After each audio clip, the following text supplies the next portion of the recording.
Bom, seguindo agora a nossa programação, teremos agora o painel Bem-Estar e Saúde Emocional em Tempos de Conexão Constante. Para isso, convidamos ao palco a oficial da Unicef Brasil, para fazer a mediação deste painel, Joana Amaral Fontoura. A psicóloga, diretora do Vitaleri e membro do Conselho do Centro de Valorização da Vida, doutora Karen Scavassini.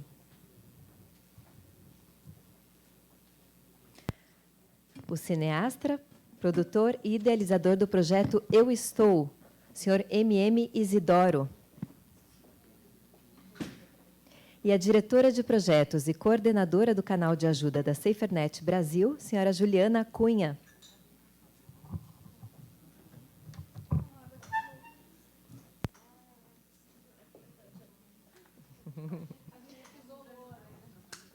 Bom, passo a palavra, então, para a nossa mediadora, Joana Amaral.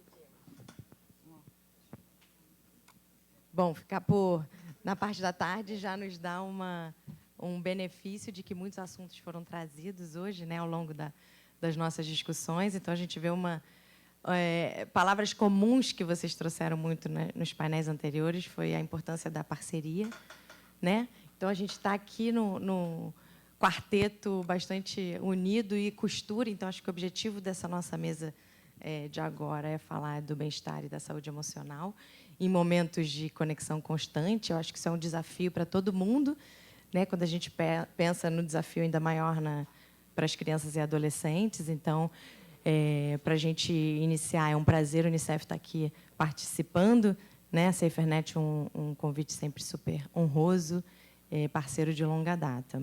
Então, só antes de passar a palavra para os colegas da mesa, eu queria só trazer um pouquinho para a gente refletir, que essa semana, acho que vocês já devem ter visto também, um caso que ganhou bastante repercussão, que foi a foto do ovo. Alguém viu aqui a foto do ovo no Instagram?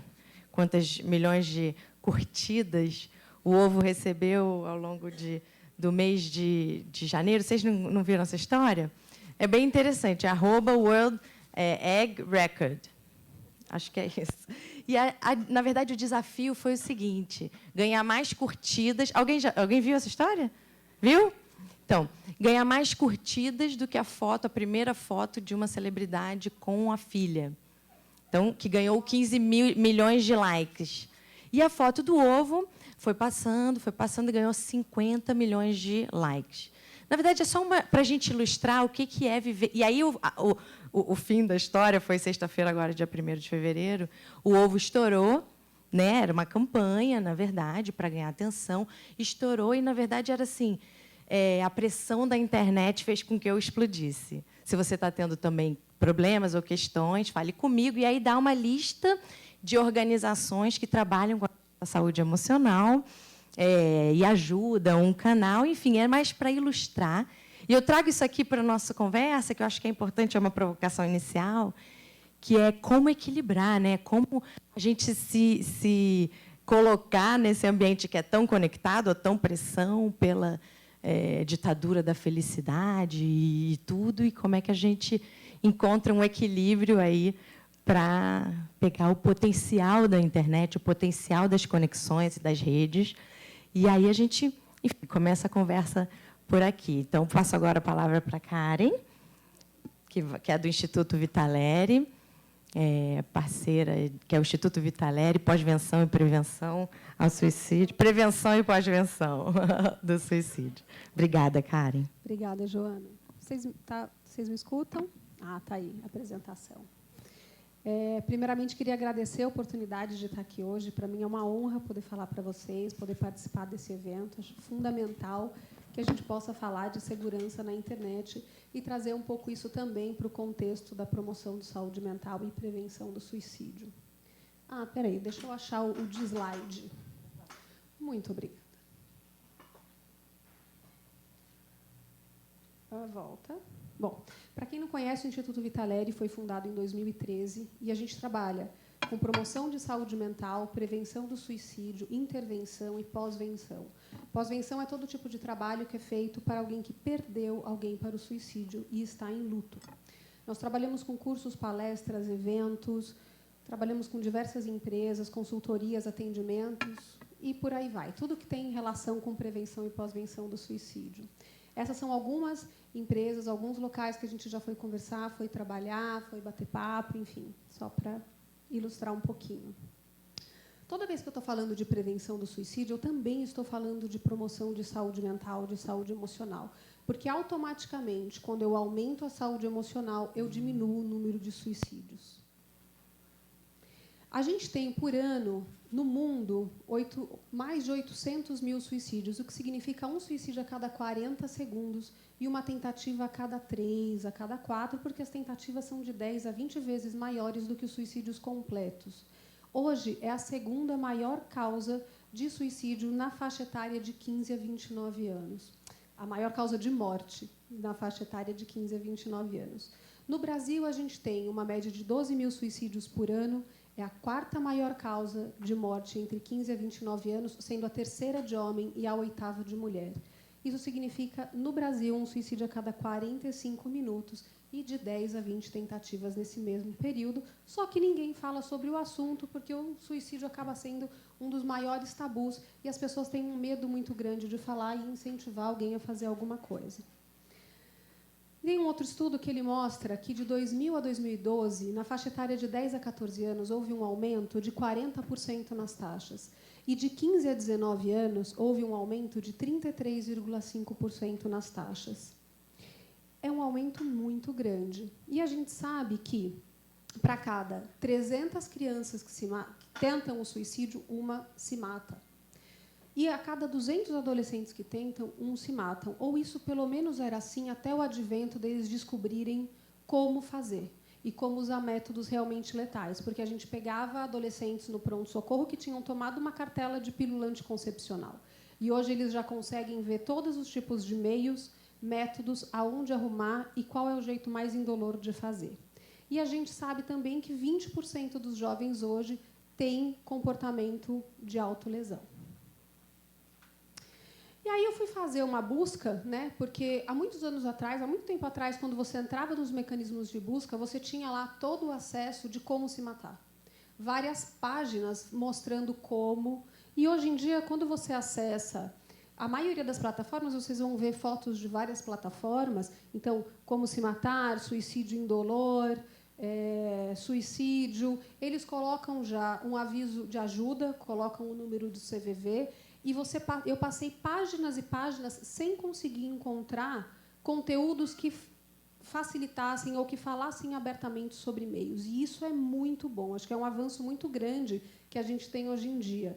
Mas, ainda assim, quando você põe algumas outras palavras, por exemplo, suicídio, arma, ele mostra uma série de outros termos que você poderia se interessar. E, para alguém que está curioso e não conseguiu ver na primeira página, ele começa a procurar, olhar todas as outras que são sugeridas. E também tem algumas palavras-chave, como, por exemplo, enforcamento, que aí sim você consegue ainda visualizar alguns vídeos e imagens extremamente gráficas. Então, talvez fazer uma adaptação ou olhar quais são os termos que são mais pesquisados e fugir também do óbvio do suicídio indolor e pensar que outras formas as pessoas têm buscado esse conteúdo. Aqui no YouTube, então, vários vídeos, 7 milhões, 10 milhões, 15 milhões de visualizações. É um desafio a gente saber como colocar um vídeo que tenha um bom conteúdo e ele tenha grande visualização. Aqui no Instagram, eles colocam aí essa mensagem de como eu posso ajudar, mas, ainda assim, você consegue ver, quando você põe a hashtag, o número de citações. Então, hashtag suicide, mais de 8 milhões de citações. Isso pode ou não fazer com que alguém tenha curiosidade de ver. E, dentro das páginas, das plataformas, a gente encontra de tudo. Desde pessoas que tentam colocar alguns conteúdos gráficos, como pessoas que põem, por exemplo, razões para você não se matar. E aqui é um exemplo do luto do homem. Então, você tem também grupos de ajuda a pessoas que perderam alguém. olhando as postagens, então, tem tanto pessoas que falam que não estão aguentando mais e querem conversar, pessoas que se dispõem a conversar, pessoas que tentam vender serviços, live, e pessoas que vão falar como estão se sentindo. Coisa que também antes não tinha espaço para as pessoas falarem como estavam se sentindo. Isso é uma forma nova. O Pinterest foi a única plataforma que eu pus suicídio, ele simplesmente ignorou o que eu falei e ele colocou, ele queria saber se eu queria presentes criativos para o namorado, por exemplo. Tá?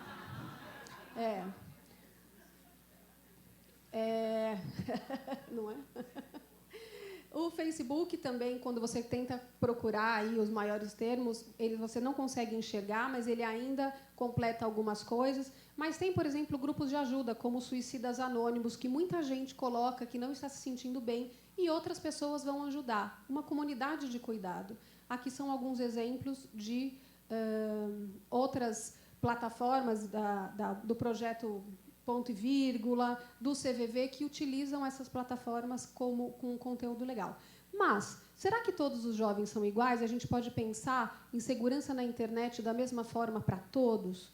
Não. A gente precisa ver quais são os tipos de uso. Precisamos entender as soluções de promoção de saúde mental, a construção de comunidades de cuidado baseada no que eles vão buscar. Esse é um exemplo, esse é um estudo que mostra que jovens da comunidade eles tendem a ter uma navegação mais desorganizada, mesmo que eles tenham olhado algum conteúdo ou algum método, eles estão mais abertos a serem ajudados. E jovens que foram atendidos no pronto-socorro por automutilação, eles já vão fazer um uso mais intencional de todas as plataformas, focado em pesquisar métodos de como se matar. E eles evitam conteúdos de ajuda. Então, a gente também precisa entender qual é o tipo de crise ou como está esse jovem e como vai ser o uso dele nessa plataforma. Obviamente que eu não vou explicar todo esse slide, mas é só para mostrar para vocês como funciona um contínuo de suicida, como tantas coisas influenciam como fatores de proteção e fatores de risco, e a gente pode usar a internet tanto para aumentar os fatores de proteção, como diminuir os fatores de risco. E uma das coisas mais importantes, a questão da exposição, identificação e imitação. Por quê? O cérebro jovem, o cérebro termina de se formar aos 21 anos. Até lá, ele vai ter mais necessidade de impulsividade, de prazer imediato, menor reflexão, autocontrole, julgamento, consciência crítica, e isso vai refletir no mundo digital. Aqui são alguns exemplos de suicídios famosos. Então, dependendo da forma como eles são noticiados, e isso acaba viralizando de alguma forma, isso pode, sim, aumentar o número de suicídios. Eu não vou nem me ater muito aos 13 porquês, porque a Ju vai falar bastante disso, né, Ju? Mas teve aí um movimento muito grande de procura de ajuda e pessoas falando sobre um assunto que ninguém queria falar e ninguém acreditava que o jovem pensava em se matar, e ele tirou do tapete esse tema. Aqui é um dos resultados do meu doutorado, que é pensando como a gente pode mudar, como a gente pode aumentar a consciência e mudar isso para a ação, levar à ação. Essa é os 6 Cs que eu chamei. Então, as pessoas precisam entender que o suicídio é um problema de todos. Existem diversas campanhas que podem ser feitas. Podemos fazer diversas capacitações. O Suicide Literacy, que é a competência de usar esse conhecimento, transformar isso em conversa e que a gente possa levar esses jovens à conexão, mas a conexão no sentido deles se sentirem importantes, que os outros se importam deles estarem vivos. Isso também dentro de uma visão de prevenção primária, secundária e terciária. Aqui é um exemplo, o Marcel vai falar bastante sobre Eu Estou, de como a gente pode falar abertamente sobre suicídio, promover saúde mental e de uma forma bem diferente, mas eu vou deixar isso para o Marcel depois. Bom, finalizando já a minha fala, indo já para o finalzinho, desafios do mundo tão conectado que a gente tem hoje. Aqui essa luz, eu não consigo... A minha cola agora está difícil. Ó. Implicações neurobiológicas do uso excessivo da tecnologia, apologia à automutilação e ao suicídio, a sensação de impunidade, não só nos casos de pessoas que colocam uma apologia ao suicídio, como no bullying e no cyberbullying, promover a segurança de usuários, o suicídio de imitação e tentar entender o que deixar e o que tirar das plataformas. A construção, aí a parte positiva, construção de comunidades de pertencimento e cuidado, diminuição do tabu e aumento da empatia, educação e bem-estar, conseguir produzir conteúdos de qualidade que eles sejam realmente acessados por esses jovens e usar, então, os algoritmos a favor de toda essa parte. É um caminho que a gente ainda também está em construção. Muito já foi feito e muito ainda precisa ser feito. Só finalizando mesmo, esse é um exemplo do que a Organização Mundial de Saúde fala, várias coisas que precisam ser feitas para prevenir o suicídio, para mostrar para vocês que tem muitas atividades e muitas atitudes que a gente pode ter. E só o virtual, não adianta a gente achar que só o virtual é suficiente, porque a gente precisa ter acesso a tratamento, precisamos ter políticas públicas que tratem dessas questões, um plano nacional de prevenção do suicídio, um estímulo à promoção de saúde mental para crianças e adolescentes e a educação de responsáveis, dentre tantas outras coisas. Muito obrigada.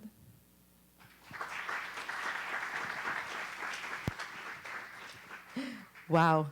Desafio ela fez e cumpriu em 10 minutos. E antes de passar a palavra para você, Marcelo, eu queria só fazer um gancho. Não é Marcelo? Ah, tá.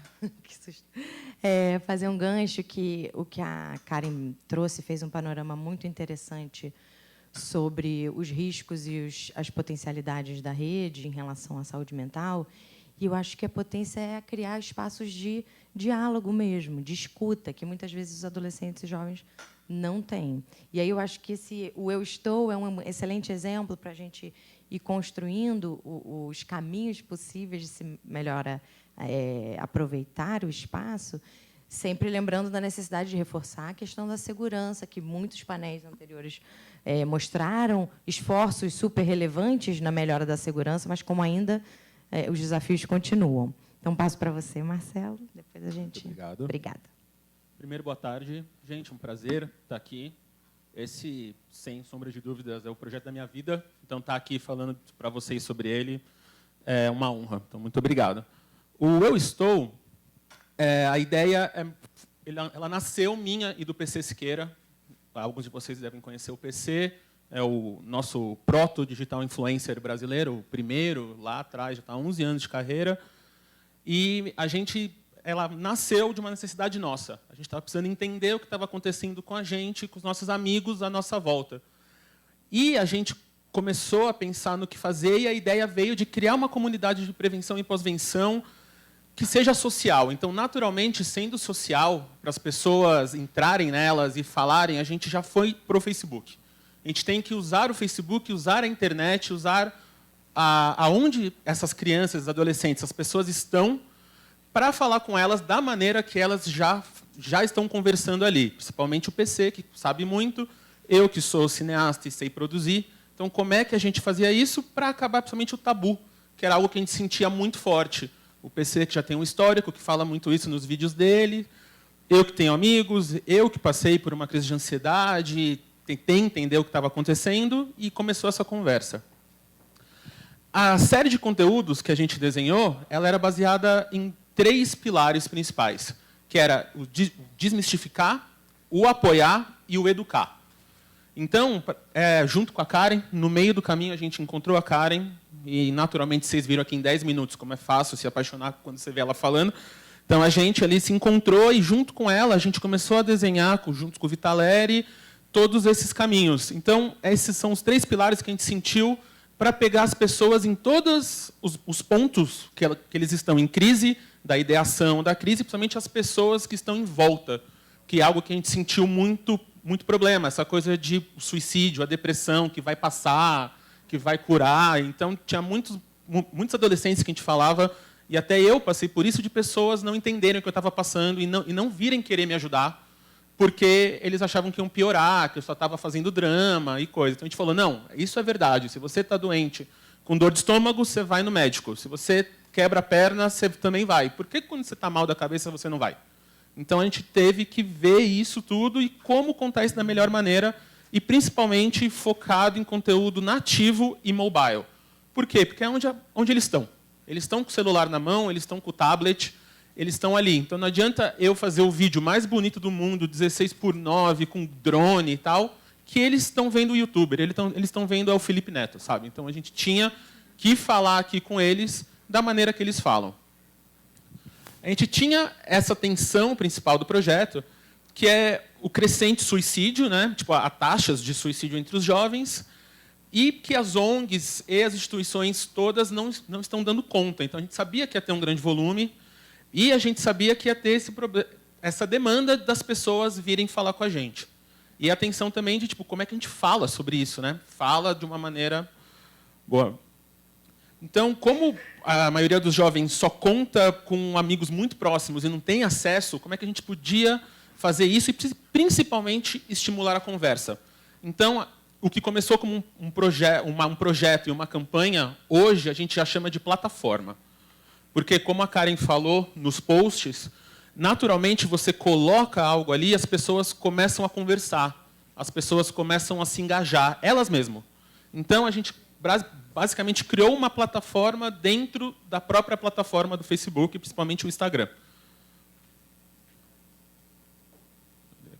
Então, a nossa estratégia foi a gente criou o Esquadrão Anti-Suicídio, que é eu, a Karen e o PC. Então, é alguém que ia chamar as pessoas, alguém que passou por isso, que era eu, e alguém que conhece, porque a gente não tinha o lugar de fala. A Karen que sabe falar, a Karen que tem o conhecimento, que você podia ter o acesso a ela. Então, essa combinação dos três de juntar força, e era isso, tipo, se você sabe, ó, eu não sou ninguém famoso e tal, mas eu passei por isso. Então, eu estou olhando na câmera, olhando para você e falando, ó, galera, aconteceu isso comigo.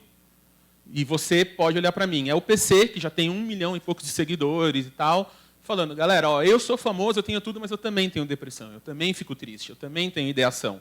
E a Karen falando, ó, galera, faz isso, vamos por esse caminho, é normal, explicando a coisa técnica para todo mundo. Então, passar um pouquinho dos vídeos aqui, aí se vocês quiserem ver, @euestou em qualquer rede. Então, a ideia, tá sem o áudio, mas a ideia era isso, para você ver como funciona. A ideia era a gente trabalhar com áudio, mas ao mesmo tempo trabalhar muito com essa coisa de você olhou ali, em 10 segundos você tem uma mensagem. Sem o áudio funciona, com o áudio funciona da maneira que for. Os mesmos vídeos tinham as versões maiores. Conversa com uma pessoa que está pensando no suicídio. E sempre isso. Então, poxa, vai ter gente que é surdo, vai ter gente que está sem tempo, que está no ônibus, está sem fone. Então, como é que a gente deixa bonito, chama a atenção, passa ali no seu feed, você vê como é que a legenda, a gente assume ela visualmente. Então, foi toda uma questão que a gente teve do design aos vídeos, ao conteúdo, de fazer ficar bonito e de chamar a atenção. Vocês verem. A gente também convidou o Fábio Abu, que é o criador do Princesas do Mar, do Combo Rangers, também um roteirista super conhecido no mundo infanto-juvenil, e a Adélia GV, os dois roteiristas, que junto com a Bruna Sadi fizeram essas tirinhas usando o carrossel do Instagram, que é muito para identificar o que as pessoas estão passando com coisas mais lúdicas. Então, é desde o mundo virtual, de estar ok você estar no videogame, de você ter amigos ali, o importante é conversar, até a vida acadêmica, trabalho. Então, eram coisas assim que as tirinhas funcionaram demais. Assim. Foi muito legal ver funcionando. E se você tinha sem tempo nenhum, você não tinha tempo de ver vídeo, não tinha 2 minutos para ler a tirinha, a gente sempre põe essas mensagens de apoio, que é uma frase com uma mensagem embaixo, sempre te chamando para ação. Sempre um call to action, liga para o CVV, fala com o Vitaleri, fala com um amigo, ó, faz alguma coisa. Então, a gente explica o porquê da mensagem e esse call to action ali na descrição do post. A gente também criou um guia no Canvas. Começa uma conversa com uma pessoa que está pensando... Que é quando você vê ali no Instagram, você puxa para cima, teve um guia explicando em texto o que você podia fazer. Então, o vídeo aqui vai te mostrar. Começa o vídeo e aí em texto você vem já com links, com caminhos para você ler, um guia de como ajudar pessoas. Um número legal é que a gente tem e-mails que automaticamente você pega o e-mail, você manda um e-mail para queroajudar@euestou.com ou meajuda@euestou.com e você recebe um guia, que é esse texto que você está vendo aqui, automático, anônimo, a gente não sabe quem mandou, a gente sabe o número de e-mails que foram enviados. A gente tem 5 vezes mais e-mail no Quero Ajudar do que Me Ajuda. Então, tem muita gente que não sabe o que fazer, e as pessoas estão entrando muito para ver isso. Então, as pessoas querem, elas só não sabem como. E aí, para gerar o engajamento mesmo, a gente hackeou o sistema e a gente criou uns GIFs. Então, se você está ali no Stories, principalmente os jovens que usam muito Stories, eles querem começar uma conversa ou querem mostrar para os amigos que eles estão ali para conversar, a gente tem uma porrada de GIFs ali falando eu estou branco, vamos conversar, ou eu estou em branco aqui. E aí você pode falar, eu estou mal, vamos conversar? Eu estou com a DM aberta, vamos conversar? E isso foi visto por quase 3 milhões de pessoas já. Então, a galera está usando bastante. São números que sempre me impressionam quando eu vejo.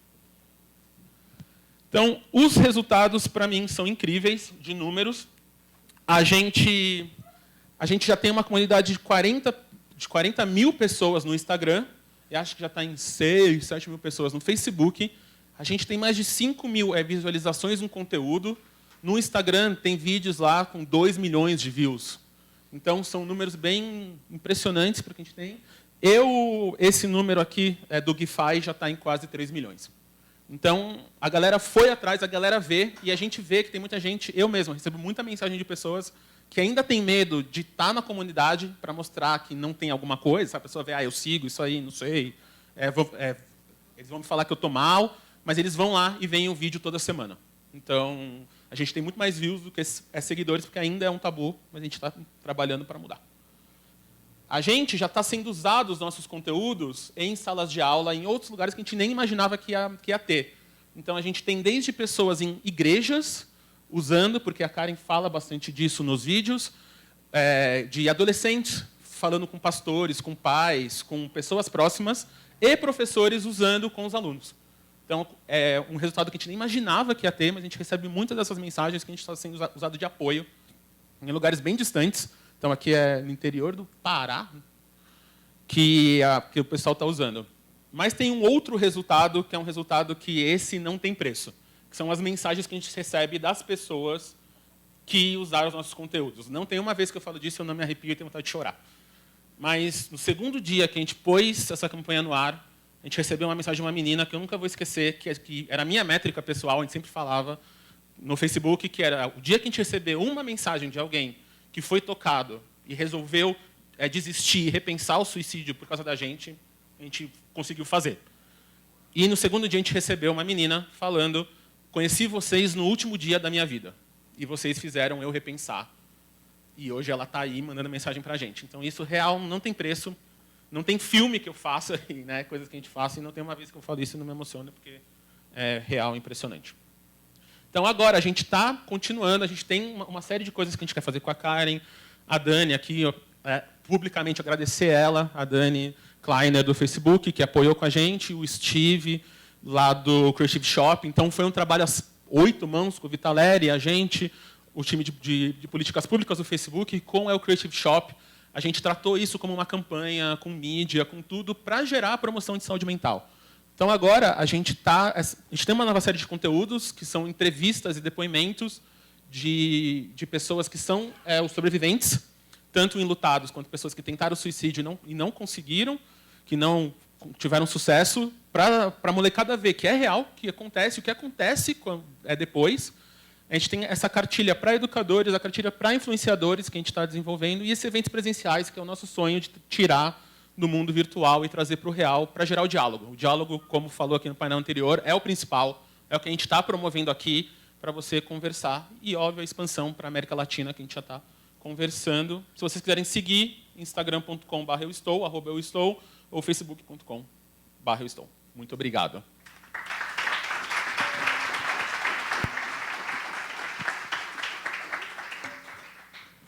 Marcelo, é realmente emocionante essas histórias que vocês trazem e reflete o trabalho mesmo de equipe, várias mãos, né? Você citou diversos parceiros, mas vocês, como o esquadrão pró-vida, digamos, esquadrão pró-vida, já renomeei, com lado positivo, porque é justamente essa pegada da narrativa ser distinta. Eu estou de boas, é super bacana vocês colocarem isso, que é você conseguir trazer uma luz ou, enfim, um espaço, um abraço virtual que seja, mas um acolhimento, um ouvido, um ombro. E Só um parênteses, que é isso que você falou. Acho que o nome do projeto, a gente não expliquei no começo, mas o nome do projeto vem disso. O nome do projeto vem da ideia que a gente está mal, a gente não é aquilo. Quando você está com gripe, você não é a gripe. Então, quando você tem uma ideação suicida, você não é um suicida, você está com aquela ideação suicida, você está em crise. Então, o nome ele vem disso, da gente mostrar para, principalmente adolescente, que é muito instantâneo, ainda mais hoje em dia, que ele está aquilo. Se ele respirar, se ele conversar, se ele abrir um diálogo com alguém, conversar mesmo, só sentar, tomar um café, vai tomar um sorvete, mas vai, e fala. Então, essa ideia que você falou... Isso, é justamente perceber que eles são importantes, né? Individualmente ou coletivo, e a adolescência tem esse desafio aí das sensações e dos aprendizados diários, e como eles precisam de referências também. Vocês trazem isso também muito bacana. Que seja uma pessoa que tenha um papel importante na mídia, seja uma pessoa que tenha um conhecimento técnico importante, seja professor de referência. Então, como costurar também essa rede de apoio, de acolhimento, com diferentes características e diferentes potencialidades. Então, te agradeço por compartilhar e todo mundo seguindo. Acho que super vale a pena. Então, agora eu passo a palavra para a Ju, e te provocando um pouquinho também, Ju, porque eu acho que é importante a gente também enfatizar o papel desse adolescente também, como esse protagonismo faz com que, enfim, o trabalho entre pares também seja valorizado, e te pedir um pouquinho para contar também da experiência do Safer Lab, que eu acho que é legal. Eu sei que você vai falar de outras iniciativas, mas se depois você puder complementar com o Safer Lab, eu acho que é uma iniciativa bacana para poder compartilhar o potencial, o papel do próprio adolescente nessa rede, seja a rede virtual ou a rede local. Tá bom? Obrigada. Bom, boa tarde a todas e todos. Falar depois do Isidoro não é fácil, porque ele também, né, a gente se apaixona. Eu já tinha ouvido ele em outra ocasião, e vou tentar falar quase sem respirar, porque a gente tem muita coisa para conversar.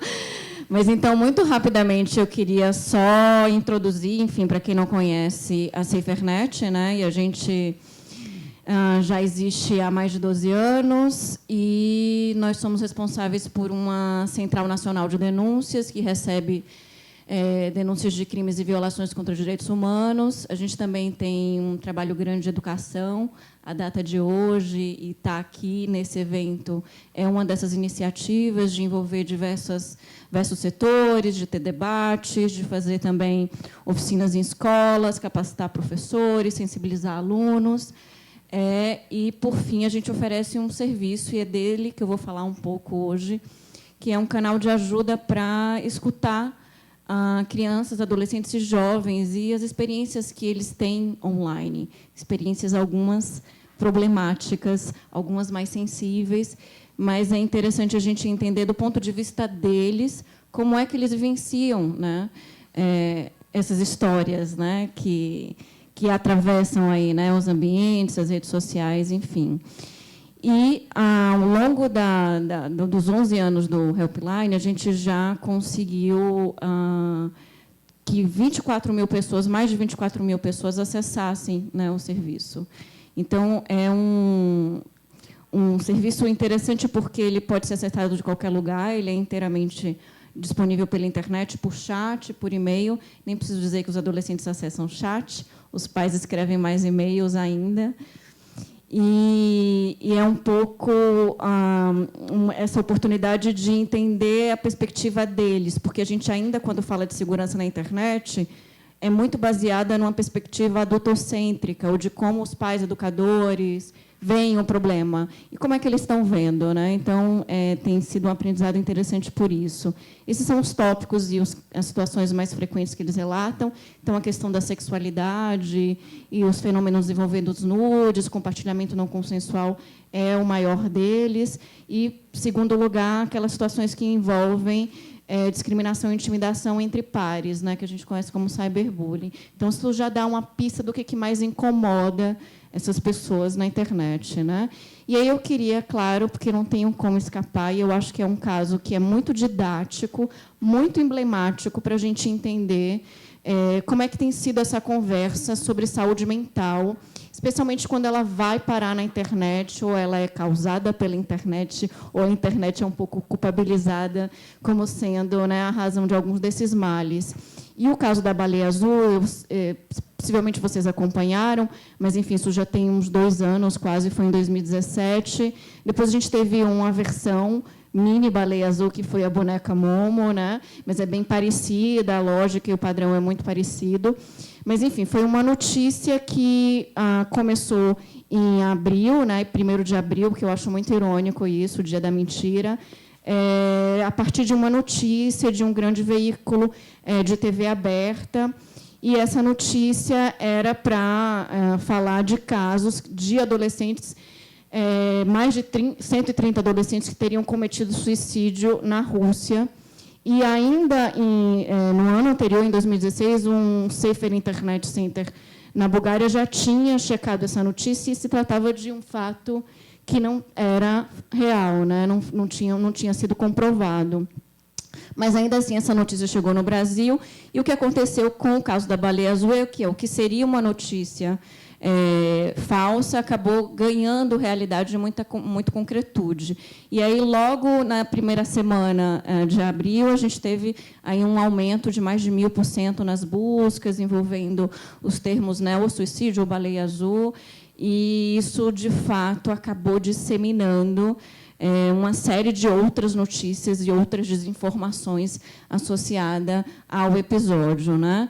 E aí a gente tem uma curva, eu acho bem interessante mostrar isso, e essa data do 19 de abril, porque foi o pico, assim, foi um dia que, inclusive, eu estava na sede, e foi um dia que a gente parou para só responder jornalistas de grandes veículos, e muitos, de fato, desorientados de como abordar esse fenômeno, como abordar esse problema, sem contribuir para a disseminação dele, porque eu acho que esse é o maior desafio quando envolve esses assuntos na internet, né? Como é que a gente informa as pessoas sem contribuir para que isso se dissemine como pânico, né? Que foi o que aconteceu com a baleia azul. Então, dia 19 foi o dia em que tudo saiu do controle e a gente viu que a gente precisava, de fato, orientar melhor a imprensa, especialmente esclarecer aos pais, às famílias, às escolas que estavam bastante preocupadas, né, com a situação. E aí a gente publicou uma nota, era uma nota à imprensa, uma nota com recomendações. Foi um textão no Facebook, mas foi muito interessante. Ficou cortadinho aí, mas a gente teve só esse desempenho que foi orgânico, né? E o que aconteceu é que ela acabou sendo muito bem recebida, porque a gente estava num ambiente de pouca informação, ou informação que era mais boatos e rumores em torno do fenômeno. E era uma nota só para disseminar as recomendações da Organização Mundial da Saúde, basicamente. O que a gente orientava à imprensa era como isso deveria ter sido abordado, enfim, né? E, claro, abordar também o que as pessoas podem fazer, quem elas podem procurar, que tipo de serviços ela pode contar. E aí, também aproveitando esse momento, a gente divulgou o canal de ajuda da SaferNet. A SaferNet recebe pedidos de ajuda de pessoas que sofrem violência na internet. E a gente achou que aquilo era uma oportunidade também para elas falarem, especialmente para aquelas que estão em situação mais vulnerável, né, e que poderiam estar acessando esse tipo de conteúdo associado à baleia azul, participando de grupos, enfim, como elas também poderiam buscar ajuda, né, e obter e acessar outros serviços também. E um material que a gente publicou em parceria com o CVV e com o Facebook para ensinar as pessoas a identificar esses sinais, né? Então, a gente sabe que a SaferNet, a internet e as redes sociais são, sim, um ambiente onde as pessoas podem pedir ajuda ou podem fazer um grito de socorro, né? E a gente precisa identificar que sinais são esses, que pessoas poderiam estar em situação de risco e o que essas pessoas que estão próximas a elas podem fazer para ajudar. Então, foi uma experiência muito emblemática para a gente entender como é importante a gente oferecer informações qualificadas, de organizações que sejam confiáveis. Isso faz diferença. Isso impactou também o Congresso. A gente chegou aí a mais de 5 audiências públicas. Muitos projetos de lei surgiram a partir do Baleia Azul, ou seja, toda a situação de pânico e toda a reação da opinião pública acabou interferindo também nesse ambiente regulatório. Isso também é um aspecto importante da gente destacar, né? A regulação na internet, né, vira também uma discussão quando situações como essa, que acabam, enfim, impactando muito a opinião pública, com o que acontece, né, com a regulação a partir disso.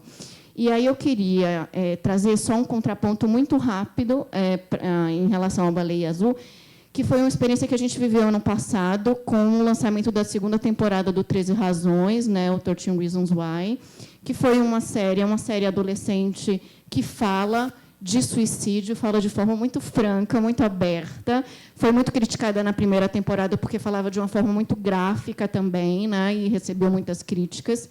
E a gente pôde fazer um plantão no canal de ajuda, porque o Helpline acabou sendo um serviço que foi divulgado na página do 13 Reasons Why, era um dos serviços que era referenciado, e foi uma oportunidade muito interessante para a gente escutar, e, de fato, a gente teve um pico imenso aí de acessos. Esse é um guia que eles também produziram para orientar a família e a escola de como discutir o assunto. E esse é um pico que mostra exatamente o que aconteceu com o lançamento dessa série ano passado. Então, em maio, ela foi lançada aqui no Brasil, e a gente teve, enfim, só em um mês, mais de 3.000 acessos, mas esses acessos continuaram. Esses são todos os acessos, né, recebidos ao longo do período, e isso se manteve no mês seguinte também. Ou seja, a gente percebeu que tinha, sim, muita gente querendo falar sobre suicídio, querendo falar sobre depressão, querendo falar sobre bullying, porque era um dos outros assuntos muito presentes na temporada. E foi uma experiência interessante para a gente entender exatamente assim o que eles estão, sobre o que eles querem falar, né?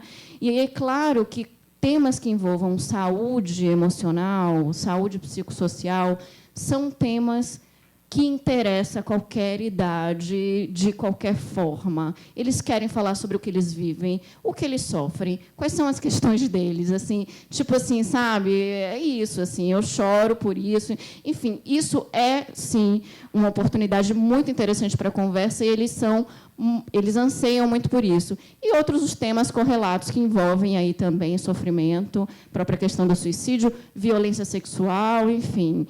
Muitas meninas que também usaram o serviço para relatar algumas dessas experiências. Então, são experiências que podem ser perturbadoras, mas que falta espaço para falar sobre elas, e um serviço cumpre esse papel também, né? E aí, um pouco para encerrar, assim, eu trago só os dados do impacto do 13 Reasons, a própria série, né? Uma universidade fez uma pesquisa para entender o impacto disso com os pais e com os próprios jovens.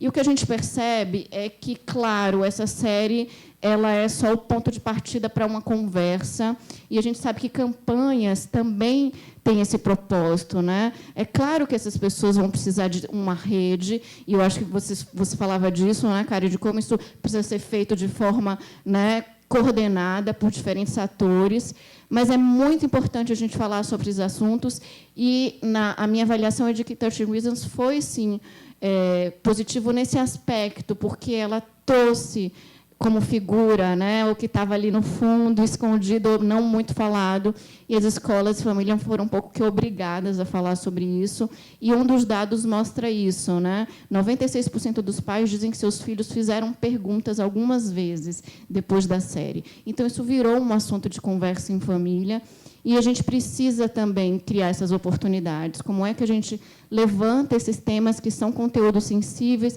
que são preocupantes, que algumas pessoas acham que isso pode influenciar outras, mas que, se você aborda e aborda de maneira apropriada, pode ser muito saudável para ajudar, mas também para criar uma conversa em que todos possam expressar, né? Então, é isso. O canal de ajuda, para quem quiser acessar. Obrigada.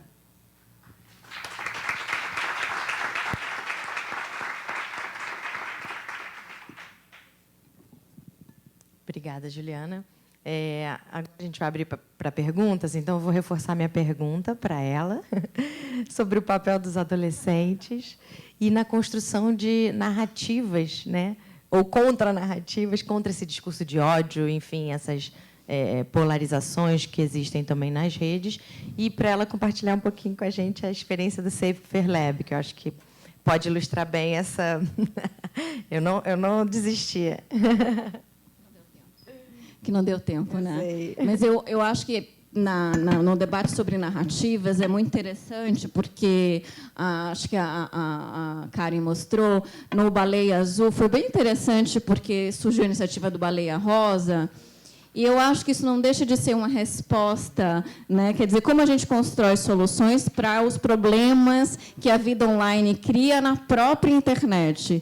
Então, eu acho que a internet tem esse potencial do quanto a gente pode criar respostas, histórias e iniciativas que, de alguma forma, né, sejam contranarrativas. E no 13 Reasons Why, a gente teve o 13 razões por que não. 13 Reasons Why Not. E aí era uma listinha, né, da personagem, porque ela tinha feito uma lista de porquê. Né? E era uma lista de por que não. E aí era muito tocante também nesse sentido, assim, do quanto a gente pode também convidar as pessoas para falarem disso. Então, eu sou absolutamente favorável a que a gente fale abertamente sobre o suicídio, porque são nessas conversas que a gente pode construir narrativas e histórias que sejam pró-vida, digamos assim. Eu não gosto muito, mas, enfim, que promovam vínculos, vida, sentidos. Então, acho que pode ser interessante. Só complementando, a gente tem casos no Eu Estou, de, por exemplo, os assuntos que a gente nem estava falando, como é relacionamento abusivo. E aí as meninas viram que alguém comentou no comentário, elas criaram um grupo de WhatsApp paralelo ao nosso, e a gente tem notícias que tem umas 10, 12 meninas que conseguiram sair de relacionamentos abusivos, porque elas sentiram ali no comentário e criaram a sua própria narrativa, sua própria história, a partir do que a gente só estava lá. É só construir que as pessoas veem. Né? E os papéis dos jovens, assim, voltando um pouco para o Safer Lab, essa experiência que a gente tem feito de os jovens serem protagonistas desses conteúdos e dessas narrativas, é muito interessante, porque eles estão consumindo muita coisa na internet, né? Eles são a geração do meme, do GIF, dessa linguagem rápida, fácil, telegráfica, muito visual. E a gente pode convidar para isso também. Por que a gente não pode falar sobre coisas positivas e sobre segurança, que é um assunto meio chato, né? Ninguém acha isso divertido. Mas como é que a gente transforma isso em um conteúdo que fale com essa cultura da internet, do meme, do GIF?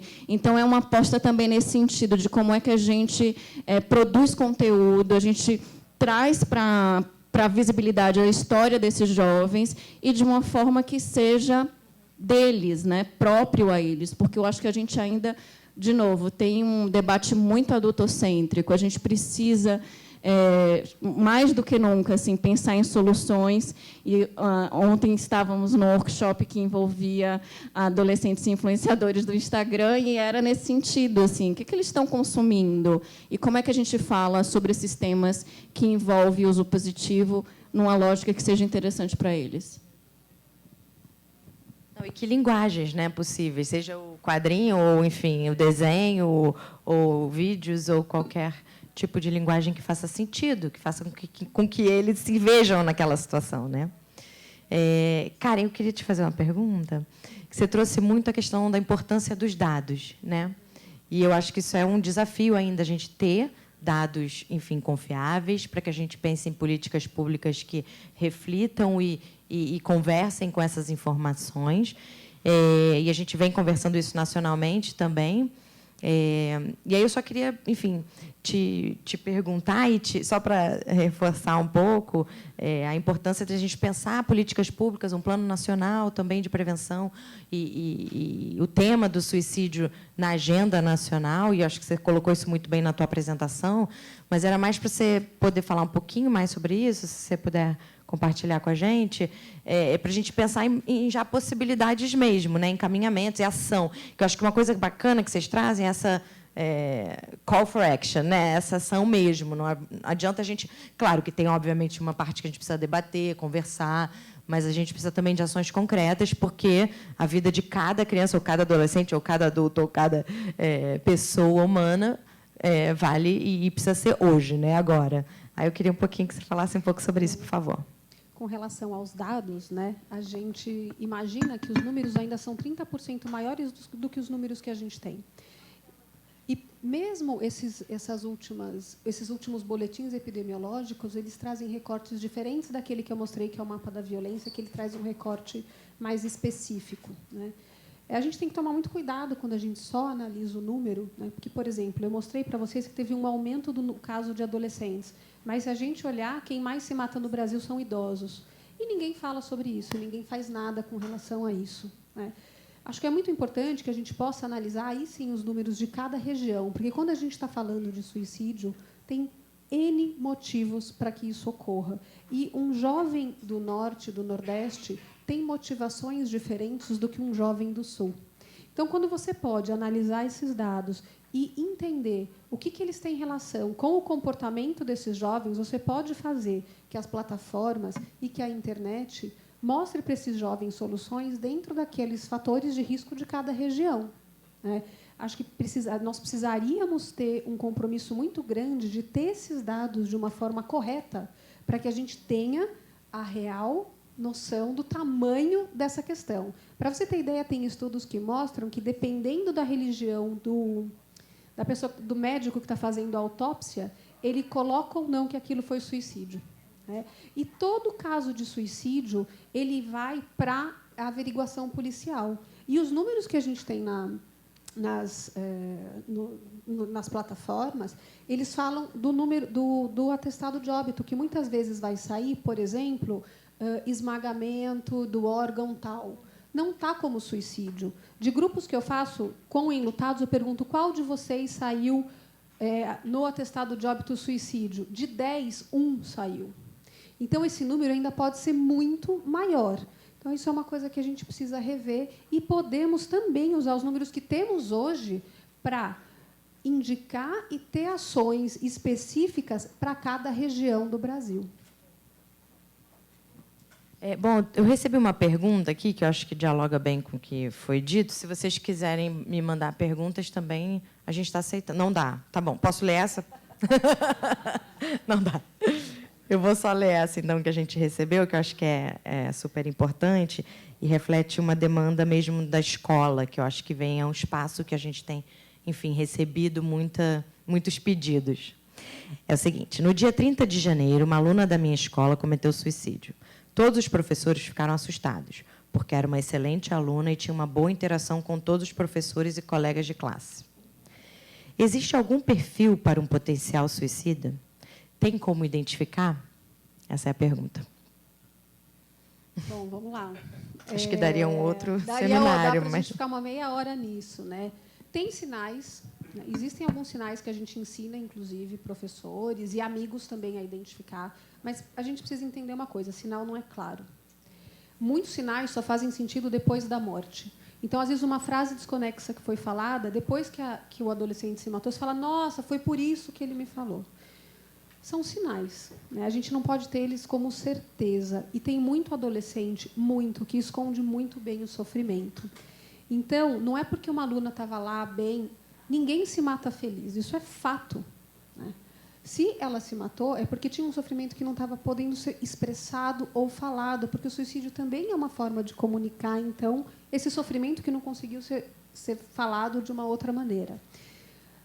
Tem os principais, vocês podem olhar os principais sinais, eu até poderia falar os principais sinais, mas eu acho que a gente precisa ir para além do sinal, né? A gente precisaria pensar como a gente pode promover dentro de uma sala de aula, além deles identificarem os sinais, como eles podem promover saúde mental. E uma outra coisa, muito jovem fala para o colega que ele pensa se matar e pede segredo. E uma coisa que a gente fala muito em escola é que é melhor um amigo bravo do que um amigo morto. Porque, se o jovem recebe uma comunicação de um colega que está pensando em se matar, ele precisa ter uma atitude com relação a isso. Então, saber os sinais é uma pontinha de um iceberg de uma série de comportamentos que precisam ser vistos e ações que precisam ser ensinadas numa escola para que toda a escola previna o suicídio. Não só os colegas, não só os professores, mas que os pais também sejam chamados para essa responsabilidade.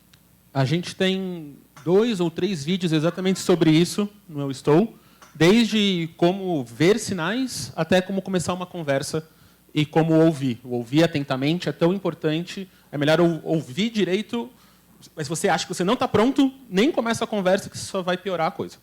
Então, vê, e a gente vai ter uma... na série nova, tem um depoimento de uma menina que é exatamente isso. Ela, com 12 anos de idade, tirou uma nota baixa e pulou de uma janela do 4º andar e está pagando até hoje o preço por isso, com 20 anos depois. Então, e a gente vai comentar sobre isso nesses vídeos. Antes de acabar, eu só queria fazer aqui um pedido para você, que eu sempre faço no fim quando eu falo sobre o Eu Estou, que o Eu Estou ele meio existe porque uns 10 anos atrás, um publicitário amigo meu virou para mim e falou: a gente tem um superpoder, a gente conta história. Vamos usar isso para o bem? E desde então, uma vez por ano, eu tento fazer isso. Ano passado, eu fiz por necessidade. Eu estava precisando, o PC estava precisando, sorte de encontrarmos parceiros como aqui. E eu sempre faço esse convite para quando eu falo.